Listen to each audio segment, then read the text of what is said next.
Olin, good morning. How are you?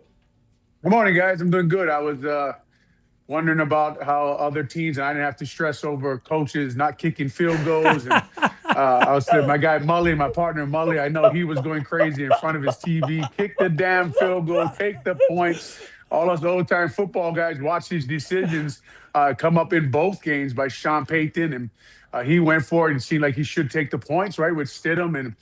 Just doesn't do it anymore. And then late in the game, obviously McVay doesn't go for two, and he doesn't take the points. So really interesting the way where NFL is going, and if there will be some reset next year on the way they think about those kind of plays. But just a fun championship Sunday. Obviously, watching that NFC game, thinking, man, I think the Bears can Right. compete against teams like this. Were you rooting for or against the Rams, and did it have anything to do with how you feel about the Bears season? I was really, really indifferent on it, to be honest. I was watching the Rams play, just thinking they had the better quarterback, and something would have to happen, right, for them to lose the football game with McVay and Stafford at quarterback. And of course, they get that fumble punt by Smith, and then you think to yourself, okay, I don't know how you overcome that, but of course, McVay and Stafford immediately right down the field score a touchdown.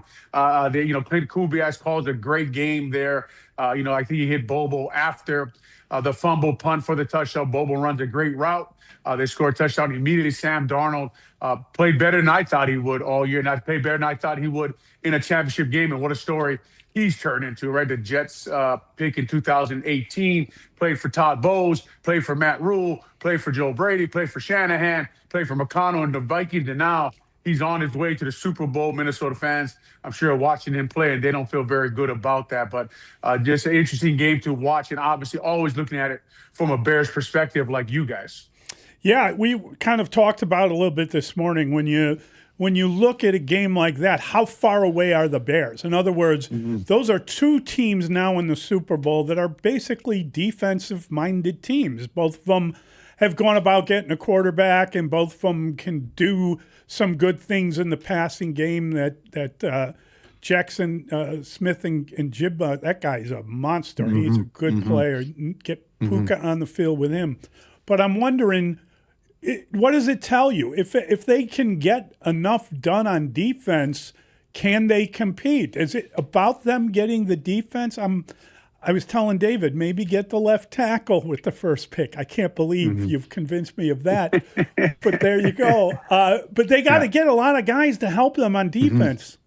They got to get a pass rush, obviously, from games we watch and the way these guys play defense. Now the Seahawks defense with their vaunted defense, and everyone thought their defense was going to win the football game. That's not really what happened, right? And McVay got his third shot at a defense, and you knew with Stafford that they were going to find a way to score points and put the ball in the end zone with Devontae Adams, like you said, Puka Nacua, Kobe Parkinson, their tight end, really good football player, find a way to run the ball, move down the field, put the ball in the end zone. But you watch the guy that interested me was Mike McDonald, right? His second year, implementing his culture, implementing what he believes in. I thought when the Seahawks fired Pete Carroll and kept John Schneider, I thought that was crazy. They were going to kind of rebuild the team again the same way, the way they went to the Super Bowl, which is really interesting to me, right? This team looks familiar to the ones that won the Super Bowl, although they can score a lot more points than I thought they could going into football games, and they can outscore the Rams with Sam Darnold at quarterback. Kenneth Walker, obviously a really fun running back to watch play football. But the Chicago Bears, if you immediately think two things that they got to fix after watching these playoffs, is that left tackle position, and it is to get to the quarterback, right? I always think about the pass rush as like, okay, like, when Mariano Rivera used to come in for the Yankees, there's got to be a closer out there, especially with it. Like, this is the weird playoffs, but eventually you do have to stop a guy like Stafford at the end of the game. Mahomes will be back. Lamar Jackson will be back. Allen will be back. So you eventually at the end of the game, your pass rush has to be able to disrupt really, really good quarterbacks. Those are the guys that you usually find in the playoffs, in the NFC Championship, AFC Championship football games. Like you guys, like everybody else in Chicago, the two things you're thinking, can we fix? And then how do we have to do it with the salary cap? What kind of players do we have to move? Do we have to change guys? Do they have to take contract restructuring? Do they have to get cut some people? But the pass rush and the left tackle position are two ones that jump out at you immediately. Olin, I want to go back to that big decision that people will be talking about in Denver all off season. It's 9 minutes in the second quarter, 4th and 1 from the 14-yard line, 7-0 at the time. You got a backup quarterback in bad weather on the way. What's going through Sean Payton's mind? I know you have a lot of respect for him, some firsthand experience with Sean Payton, the play caller, but I just wonder, somebody that respected, somebody that accomplished, at that point in time, why does he do the thing that you're sitting at home wondering, like, oh, you can't do that, and then they do that? What was going through your mind, and where does that come from? Exactly like what you were thinking. I was thinking take the points, especially with your backup quarterback in there. I don't know if they knew that the weather was going to be exactly like how the weather was. Obviously, Tony Romo reminded us of that 1 million times watching the broadcast. But they called a play like this, called like slipper right, where the quarterback reverse pivots, try to sneak the running back out into the flat. Looks like they had some problem on the blocking scheme. A couple of the Patriots defensive linemen came free and was in Stidham's face right away there. But to go for it there, like you, David, I was thinking take the points. You know, you almost, if you're a Broncos fan, you're thinking you didn't want Stidham to get that close when he escaped the blitz, right? And actually the Patriots defensive back made a mistake and let him out the right side, and he almost got that first down. And you wish it was 4th and 3 or 4th and 4. So that decision wasn't even there to be made. But Sean Payton thought his team had momentum. He thought he had a really good play, really believed in it. Sometimes that's what these sometimes that's what these OCs do, right? The really good ones have plays that they think they can attack defenses, and he's going to go for it there. But in my mind, I was thinking take the field goal with that defense at home in Denver. I don't know if they knew that snow was incoming. You should know that, obviously. In the NFL, you probably talked about it before the game. You had a meeting on the weather and what kind of situation it was going to be. And the way Drake May was playing, he did not look great there, right? The only touchdown they had, obviously, was after the Stidham fumble, and they ran like a quarterback ISO draw in there for a touchdown. They got that touchdown, then they had a long drive and got a field goal, and that was basically the only points. And once that weather hit, man, it looked like no one was going to move the ball, and obviously they get a little block on the field goal there. But you would think there, take the points, go up 10-0. Team has all the momentum with the number one defense in the NFL, and let them try to win the football game. Sam Darnold is from the same draft class back in 2018 as Baker Mayfield, Josh Allen, and Lamar Jackson. And he beats them to the Super Bowl. That is almost beyond human comprehension. It just doesn't make a ton of sense. I'm sure they're kicking themselves in Minnesota. Yeah, what a story, man. What a story he is. And you just go through it real quickly to look over his career. And, like in Carolina, Joe Brady gets fired, Matt Rule gets fired. I mean, just all kind of things going on during this guy's career. He goes to the San Francisco 49ers, get that Shanahan rub, right? Get that bump in his career. And I think he only started one game there. And then he goes to McConnell and he looks great in Minnesota. But is he really that guy who can take you to the Super Bowl? Is the question even the Minnesota Vikings obviously had when they moved on from him, right, and sent him to the Seattle Seahawks, right? But he has developed his game. He's there with Clint Kubiak. Again, another guy from the Shanahan system, the San Francisco 49ers system. I was watching that game last night, watching Tom Brady call the game, who is turned into an excellent commentator. I know what you guys think. He is fun to listen to, knows a ton of football, obviously. But I was thinking, guys, I wonder if Kubiak will be in Las Vegas coaching the Raiders, right? Who knows what's going to happen. How many times did he mention Clint Kubiak? Yeah, I mean, at least 7. Yeah, man. Yeah, that was something else. Sounded like an interview to me, right? Sounded like he was going through an interview and telling you guys who the Raiders coach was going to be. But that Sam Darnold story, Mully and Hall, man, I mean, just a weird year in the NFL to look at who is in. You got the Patriots, you got the Seahawks in the playoffs. Obviously, I heard you guys talking about, okay, what's the storylines here? How can they sell this? Obviously, Thomas Brown, right? Bears intern coach, their tight end coach, pass game coordinator, took his aura to New England, right? To his aura there and lifted that team up. So, obviously looking for Chicago and Bears ties to this Super Bowl, and always just looking at it from, okay, how far away the Chicago Bears, to be honest with you, when you look at this year, when you look at everything that has happened and all the quarterbacks who are out of this run, right, with Mahomes not there at the ACL, with Lamar Jackson and Harbaugh getting fired and all those things going on. It was kind of a weird year, but not, they don't seem that far away, especially when they took the Rams to the final bell. Olin, Mike Vrabel played from 97 to 2010, overlapping your career. Just wondered, as a linebacker for the Patriots, what you remember if you ever got the chance to block him or play against him, and just how you describe his first year. I know he has head coaching experience, but to turn this thing around in 1 year is remarkable. Yeah, especially with the way that team looked, right, with 13 losses the year before. And Vrabel, actually, my first playing time at Washington was at Ohio State. We got pounded out there, but went on the field and obviously jumped off sides on my first snap. That's what we do.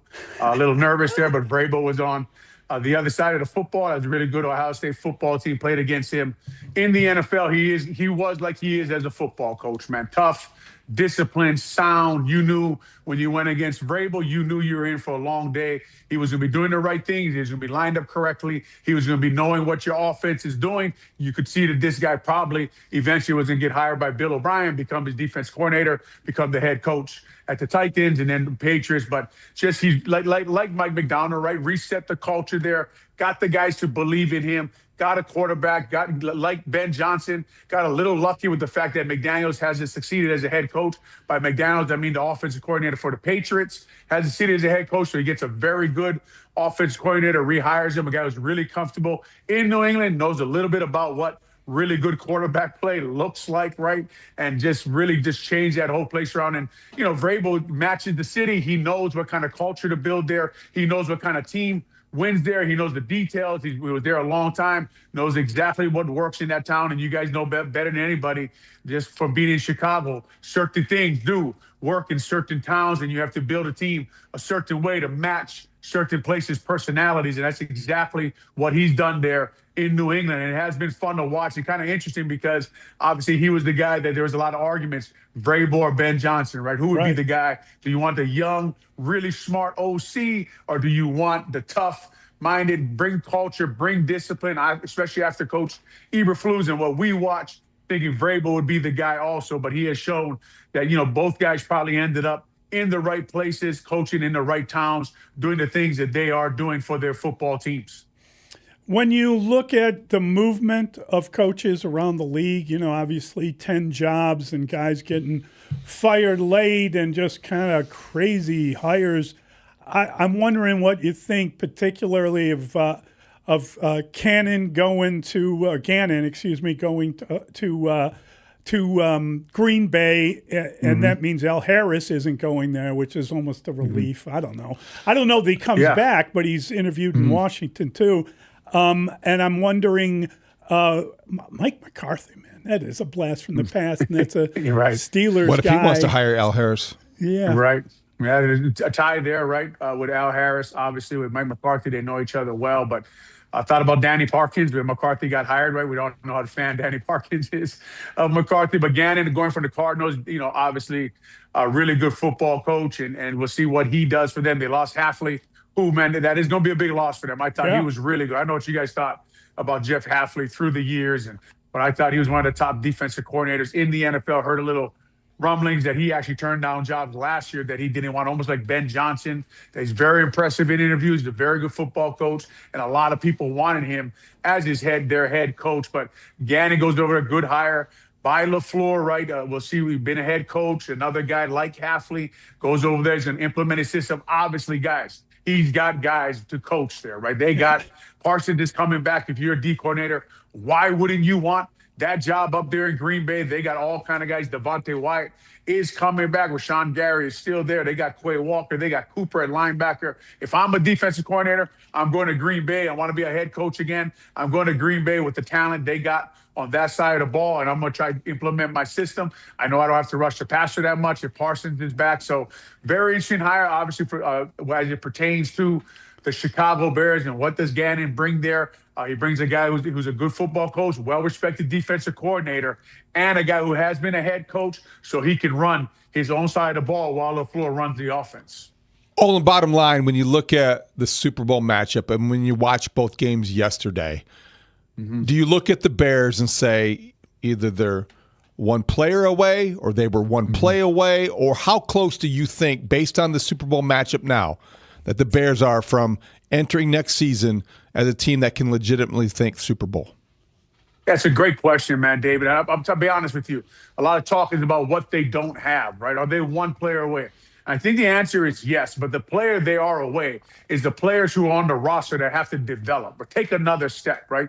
Caleb Williams, if they're one player away, they're Caleb Williams away from taking one or two steps and becoming a better quarterback. Rome Odunze away, Luther Burden away, right? Colston Loveland away, Javon Dexter away, Austin Booker. Can he become the pass rusher that we're talking about? You've seen that from guys before. They take huge jumps in years, right? Where they really go in the off season. They've learned how to be an NFL football player. Austin Booker, he got a ton of reps this year. Can he study his film and say, man, I got to play the run, and on third down, I got to win and get to the quarterback? So I do think that they are 1, 2, 3, 4 players away on their own roster, taking a step, becoming a Pro Bowler, becoming a blue chip football player, and really taking it to the next level. And we've seen from this coaching staff the ability to pinpoint what certain players have to do to get better at what they need them to do. So I think to your question, the answer is yes. But my answer is they are already, some of those guys that have to take the step are on the Chicago Bears roster, or the guys that they are away.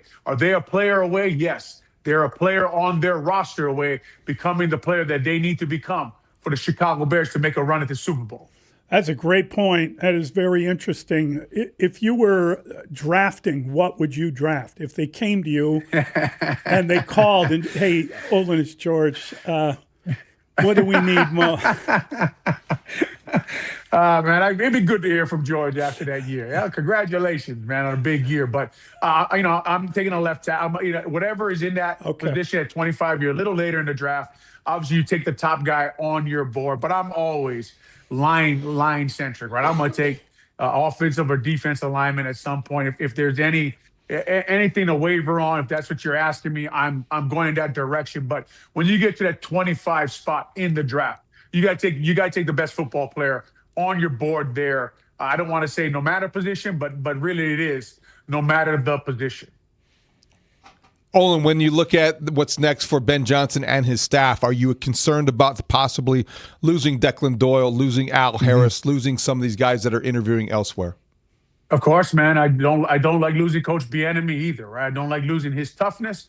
I don't like losing his dedication to the football game and his concentration on detail. So they already lost a good one. That's what happens to good football teams. It's on Ben Johnson to find coaches, to develop them. When you're the head coach, you don't only develop players, guys, you develop coaches also, right? So they did a great job this year pinpointing who they wanted, bringing them in the building. But those guys were already kind of developed. Declan Doyle was with Sean Payton, right? So it's just kind of, okay, when we lose these guys, who is there? Who's in the background? I saw a rumor about a guy from Boston College, right? Yeah. Those kind of guys that they have them on their list, their network they talk to. Who are these good young football coaches? But David, just to your question, yes, man, I worry about losing Al Harris and watching his secondary this year, watching them drive on footballs and recognizing the stems of different wide receiver routes and the way he coaches it and the way he predicts to my former teammate Jason McKee how many takeaways they're going to get before football games and the energy he brings on the sideline. So just really do always worry about, I know